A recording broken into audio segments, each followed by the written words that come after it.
As Mike said, my name is Brian Day. I am associate pastor here. Our senior pastor, Rick Chitwood, is away on that well-deserved cruise. I think he's cruising through Alaska, which is really nice. I've been on one cruise in my life, and it was an Alaskan cruise, and it's great because you feel like you're on a cruise through Colorado because there are actually snow-peaked mountains on each side of you, even though they're not that tall because they're going up from sea level, but really, to the eye, they look just as big as the mountains in Colorado. He'll be back in 2 weeks. This week and next, I'll be finishing this series that we're currently in called Real Life Attitudes, where we've been looking at the Beatitudes, the blesseds, from the beginning of the Sermon on the Mount in Matthew chapter 5. 2 weeks ago, I started this series, and we looked at the first two blesseds. Blessed are the poor in spirit, and blessed are those who mourn. And we talked about poverty, and we talked about mourning, and that if you were someone in our day and age who was trying to attract people to your message and build a following and have people read your blog and go to your website, that you probably, the initial contact you make with people, probably you wouldn't talk about poverty and mourning. They're not feel-good subjects. But in Matthew chapter 5, this is exactly what Jesus does. And He begins to describe His kingdom and what life looks like under His dominion and His rule as the Son of God, and what it means to be blessed in His kingdom. And He starts off with poverty and mourning. And He continues to speak, and much of what He says is not what those who were listening to Him expected Him to say. And we talked about the fact that what's happening in these early chapters of Matthew is that Jesus is beginning His public ministry. And He is exploding on the scene. And He's been baptized publicly by John the Baptist, where God spoke and said, "This is my Son. This is the Messiah. This is the Christ. This is the deliverer." And Jesus moves out in these early chapters of Matthew, and He begins to evidence proof of this fact. And He says to some men, "Follow me," and they do. And suddenly fishermen aren't cleaning fish anymore. They're watching the sick healed and the blind see, and all kinds of infirmity healed and restored. And they're kind of trying to act probably as Jesus' security system, what He had.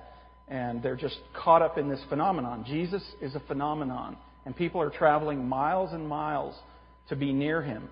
And He stops at this point in Matthew chapter 5, and He begins to talk to His disciples and to the crowds about what life with Him will look like. And He speaks about a kingdom. But it's the kingdom of heaven, which is a little strange. They had an expectation that Jesus would be an earthly king, that He would liberate them. This is what they were looking for, a liberator from the Roman Empire, from the oppression that they were under as a nation and as a people. And they were looking for a king who would do that and who would reign in a normal kind of way. Jesus was also speaking into a very rigid religious and well-defined religious system. The religious environment of Jesus' day didn't include the outcast and the poor and the sinful, the anonymous, the little people, the broken and the hurting. If you were in that position, you needed to fix something before you could get into the system. So it was quite revolutionary that Jesus begins teaching about His kingdom by declaring that those who are poor in spirit and those who mourn and those who are meek, that they're in a state of blessing somehow. Because His audience had no proof that this was true. Everyone who claimed access to God were powerful, educated, people of position. They had titles and robes. And the idea that God was blessing those who were poor in any way seemed to contradict the evidence all around them. And the same with those who mourn or had sorrow or pain or disappointment. And then as Rick covered last week, Jesus moves even further from the obvious, and He says, "Blessed are the meek, for they shall inherit the earth." And history just doesn't prove this to us. In fact, it seems to prove just the opposite. It's the powerful who inherit the earth. Those who take, those who move quickly, those who don't wait and ask for permission. The meek are trampled. They don't win. They don't inherit anything. Winning isn't everything. It's what? It's the only thing, right? So we arrive at this fourth beatitude. The first of two that we're going to focus on today. And Jesus says in Matthew 5:6, "Blessed are those who hunger and thirst for righteousness, for they shall be satisfied." Now, at first glance, this doesn't seem as hard to believe as "blessed are the meek." It almost seems right. But again, it's actually a little off from where we expect him to go. If Jesus had said, "Blessed are the righteous," we would say, yes. Yeah, we get that. Blessed are people in Jesus' kingdom. They're the right people. And they live the right kind of life. And they have the right answers. And they make the right decisions. That makes sense to us. And in fact, it's what the religious leaders of Jesus' day taught. And it's what the crowd and the disciples who were listening to him believed, pretty much. That God is looking for the righteous. And everyone else need not apply. But Jesus doesn't say, "Blessed are the righteous." He says, "Blessed are those who hunger and thirst for righteousness." So if you're hungry and thirsty for something, what? You don't have it, right? If you're hungry and thirsty for righteousness, whatever righteousness is, it's still elusive. It's not something that you have yet. What Jesus isn't saying is, "Blessed are the perfect, who've never made a mistake, who always have it together and do everything right." And the reason that he isn't saying that is simple. And it gets back to the title for this series, which is Real Life Attitudes.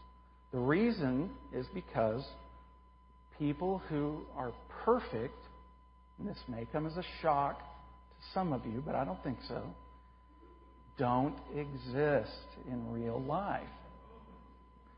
If Jesus were only talking to the righteous, he wouldn't be talking to anyone. The Bible tells us that there aren't any righteous, not one. Because righteousness is either a constant or it isn't. You don't slip in and out of righteousness like you might slip in and out of consciousness. Once you're out, you're out. And we're all out. Not because we're constantly doing unrighteous things, but because it only takes one. When someone steals or lies or murders on a Tuesday, on Wednesday we don't say, "Well, they didn't do it today. So, let's see. Let's just see how it goes. We'll see if they can work it out." Jesus is upping the standard for righteousness in the New Testament. In the Old Testament, and especially the way that the religious leaders of Jesus' day viewed it, the standard of righteousness is a little bit different. Job is described as a righteous man. Now, we know he wasn't perfect, but he is described as a righteous man. And you were considered righteous. You made the grade if you kept the law. Not sinless, but doing the things that the law provided to atone for sins, sacrifices, whatever was prescribed in the law. And the religious leaders of Jesus' day believed that that righteousness was attainable and that they had it. And to a certain extent, they were right. But it was a man-made righteousness, and they sacrificed their and others' humanity to achieve it. Jesus says of them in Matthew 23:23, "Woe to you, scribes and Pharisees, hypocrites, for you tithe mint and dill and cumin, but have neglected the weightier matters of the law, justice, mercy, and faithfulness. These you ought to have done without neglecting the others." Jesus isn't condemning them for keeping the law. He's condemning them for keeping part of the law and neglecting the other part. Mint and dill and cumin were the smallest, tiniest little garden plants. And they are making sure that somebody, probably a servant, is taking 10% of that and making sure that it all gets... These aren't even crops that really they had to, by law, tithe. But they're scrupulous about it. What is it about making rules that we can keep that attracts us so much when it comes to a relationship with God. The Pharisees could keep these rules, but they couldn't maintain their sense of proportion and humanity when it came to being leaders of the people. And the most dramatic example of this misguided sense of pleasing God in this way is seen in the legal proceedings leading up to the crucifixion of Jesus. If you remember the story, as it progresses, what is it that those who are leading the charge against Jesus, trying to get him off the scene, trying to get him crucified, what's the main thing that they're concerned about as it begins to come to the end of that process? Do you remember?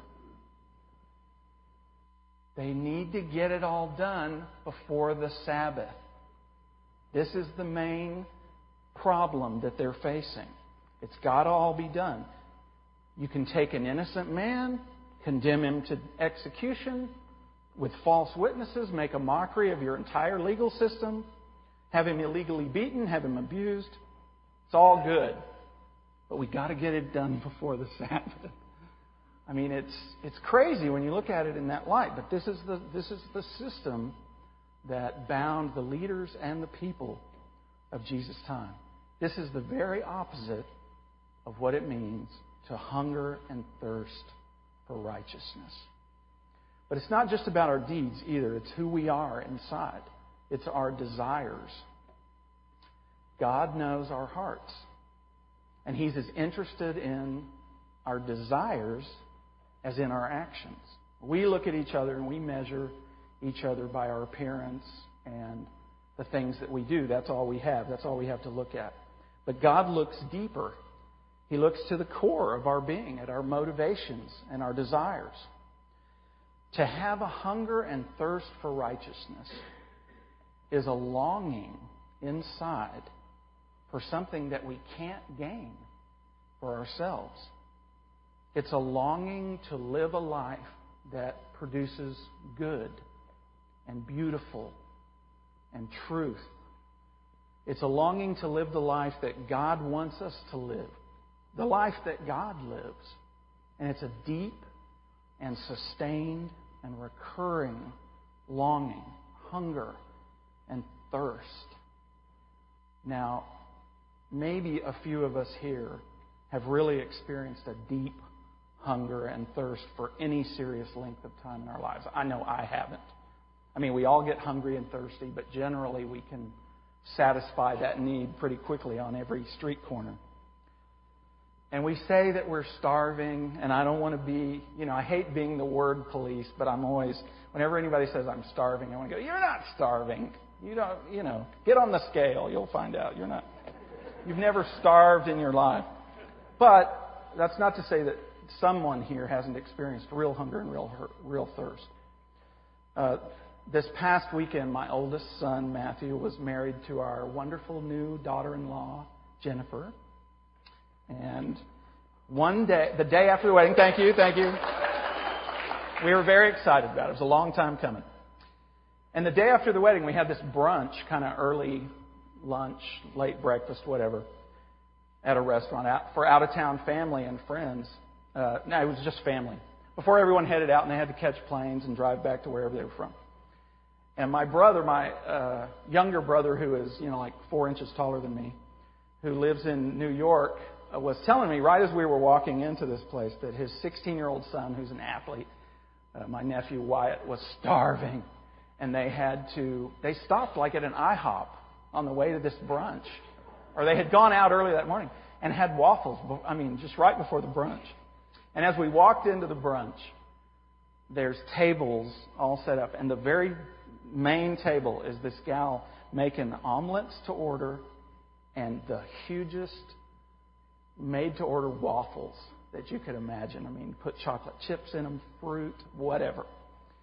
And it was just funny, that he had just told me that they had already had some waffles. So sometimes, not just good things, but even better things come to those who wait. I know those waffles were better than anything he could have gotten at IHOP.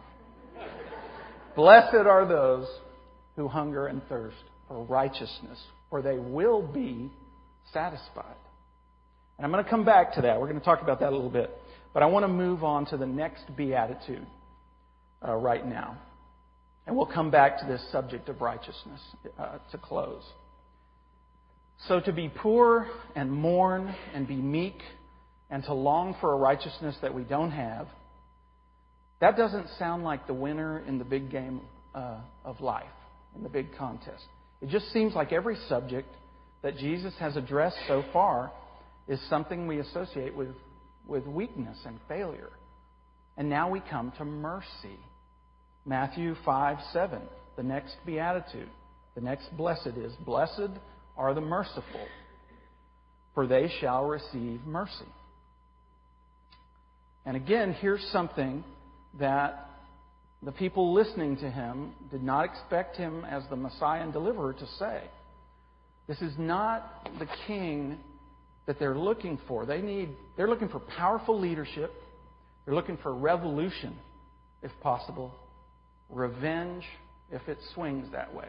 I think all that would be great as far as the Jesus audience at this time. How does mercy fit into that? That's just going the wrong direction. And that's not to say that we don't admire mercy today in our culture, or that they didn't at that time. You know, Mother Teresa, when she was alive, was always lifted up as the living symbol of mercy and compassion, and we admire that. Now, ancient Rome did not share this compassion or admiration for mercy. The Romans had 4 cardinal virtues: wisdom, justice, temperance, and courage. Mercy, not so much. The ancient Greeks, similar views. They sort of, like us, felt that there's something weak about showing mercy. But mercy is not about weakness. It's really about strength. It's sort of like meekness. Mercy is the coming together of power with compassion. It takes both of those things to be merciful. It takes the power to be able to do something, and the compassion to feel the need and see the need. Matthew and Luke, the Gospels of Matthew and Luke, give us some insight into this. In Matthew chapter 9, verses 10 through 13, we read this: As he, Jesus, sat at table in the house, many tax collectors and sinners came and sat down with him and his disciples. And when the Pharisees saw this, they said to Jesus' disciples, not to Jesus, but to his disciples, Why does your teacher eat with tax collectors and sinners? But Jesus heard it, and he says, Those who are well have no need of a physician, but those who are sick. Go and learn what this means. I desire mercy and not sacrifice, for I came not to call the righteous, but sinners. Here in Matthew 9, Jesus sees sinners as sick people in need of a doctor, of a physician. Even though the people he's talking about were actually the movers, the money movers and shakers of his time. They were the tax collectors. But all the Pharisees saw was a problem with themselves being contaminated because of their system by eating with sinners. They couldn't do it. Didn't matter. Now, something huge is at stake, but they don't see it. They're enslaved to rule their system, their religious rule keeping, and salvation is at hand in the person of the Messiah. It's right there. Can't see it. Jesus told them that whatever sacrifices they made to keep the rules were not more important than their ability to care. Mercy is not a trivial thing, according to Jesus. It's one of the weightiest matters of life. In Luke 10, verse 25 through 37, we have the story of the Good Samaritan. And I love this story. It's probably the best illustration of what mercy is, and I'm just going to roll through it quickly here. In verse 25, it begins, Behold, an expert in the law stood up to him to put him to the test. They're testing Jesus. They're trying to trick him up. And he says, Teacher, what shall I do to inherit eternal life? And Jesus says to this expert in the law, What's written in the law? How do you read it? And the expert in the law says, you shall love the Lord your God with all your heart, with all your soul, with all your strength, and with all your mind. And love your neighbor as yourself. Well, that about covers it. And Jesus says to him in verse 28, you have correctly answered. Do this, and you will live. But the lawyer, it says, desiring to justify himself, and I think he knows instantly, well, maybe I'm loving the Lord with all my heart and strength and soul and mind. But loving my neighbor as myself? And so he asks this question. He says to Jesus, and who is my neighbor? And Jesus replies, the famous story. A man was going down from Jerusalem to Jericho, and he fell among robbers who stripped him and beat him and departed, leaving him half dead. Now, by chance, a priest was going down that road, and when he saw him, he passed by on the other side when he saw the guy laying there. And he has to do that. He can't get near him. He might be dead, can't touch him. That's the rules. So likewise, a Levite, when he came to the place and saw him, passed by on the other side. But a Samaritan, as he journeyed, came to where the man was. When he saw him, he had compassion. And he went to him and bound up his wounds, pouring on oil and wine. Then he set him on his own animal and brought him to an inn and took care of him. And the next day he took out 2 denarii, some money, gave it to the innkeeper, saying, take care of him, and whatever more you spend, I will repay you when I come back. I mean, this is just like bang, bang. And Jesus says, which of these 3 do you think proved to be a neighbor to the man who fell among the robbers? And the expert in the law is no dummy, and he says, the one who showed him mercy. And Jesus said, you go and do likewise. So a half-Jewish outsider, this Samaritan, who's the hero of this story, not accepted by Jewish culture at that time, was considered to have a warped religious tradition outside of Judaism. He stops to help the wounded Jewish traveler who, if he were conscious, the guy laying on the ground, would despise him and have nothing to do with him. And that is called mercy. And it's huge. And it's beyond us, really. When I read this story and he just goes on, and he's going to even cover his expenses when he comes back, it's like Jesus just pours it on. He wants him to understand what mercy is. And mercy is always in danger of being neglected by us when we focus on lesser issues, even what we might call religious issues. Anything that keeps our heart from being occupied with the weightier matters of life, like mercy, justice, faith, love, truth. Anything that keeps us from that is a lesser issue. According to Jesus, the proof of mercy is the ability to see distress, feel compassion, perform relief if possible, and do all that even towards an outsider. Ultimately, mercy comes from mercy. Our mercy toward each other comes from God's mercy to us.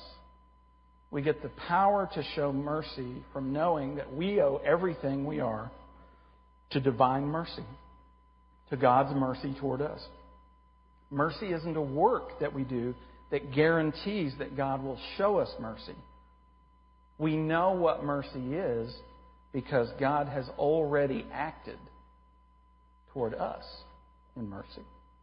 We are the guy lying in the road. And God has already acted in mercy towards us in that exact same way, overflowing, abundantly, powerfully. So it does raise the question, do we always show mercy? Can a parent ever discipline a child? Or is it always about showing compassion? Can an employer dismiss an irresponsible employee who won't play by the rules? Or is it always about compassion? Can a legislator enact stiff penalties into law for drunk driving or child abuse or whatever. And the short answer to that is that some things are not decided by rules alone. As simple and as streamlined as that would make it, and as much as that feels right sometimes. But some matters have to be weighed, and justice and compassion and truth have to be sought and measured. And it may be complex, and it may be difficult. A parent may usually follow the wisdom that sparing the rod spoils the child. But there will be times when a child's transgression, whatever it may be, summer school, is forgiven. A judge will usually be just by impartially sentencing criminals according to their crimes, according to the nature of their acts. But there will be times when a judge will be lenient. If you've ever watched the TV show Law and Order, and I know it's fiction, but sometimes the prosecuting attorneys and even the detectives, they just feel it coming. The way the law is written, it's going to be like a steamroller rolling over a butterfly. And they do everything they can to restrain the impact of the letter of the law, to keep it from actually creating a problem bigger than the original issue that they're facing. An employer will usually pay a fair wage and insist on a certain level of workmanship. But there will be times when he may pay more than a person's work deserves, or go an extra mile with an ill or distressed employee. And this is exactly what Jesus means in Matthew 23:23 when he speaks of justice and mercy and faithfulness. This is what it is to be human. And Jesus is calling us to and showing us the highest plane of what it means to be human. And to be merciful is part of that package. So in closing this morning, I want to go back and talk about righteousness just for a minute. Now, righteousness is not a word that we use every day. Back in the 70s, maybe people still do this, but back in the 70s, I remember hearing the word more often. Sometimes people would say righteous, sort of the same way they say awesome now. Like, dude, that car is righteous. Yeah. And I'm not advocating that we return to that use of the word. But I want to close with this verse. It's from the book of Romans, chapter 1, verse 17. Starting with verse 16, Paul says, "For I am not ashamed of the gospel, for it is the power of God for salvation to everyone who believes, to the Jew first and also to the Greek. For in it the righteousness of God is revealed from faith for faith." This is the English Standard Version. "As it is written, the righteous shall live by faith." The righteousness of God is revealed in the gospel. The gospel is the gift of God walking among us, Jesus Christ crucified, buried, raised from the dead in our place for us. When God looks at us, He sees the righteousness of everything that Jesus Christ did for us.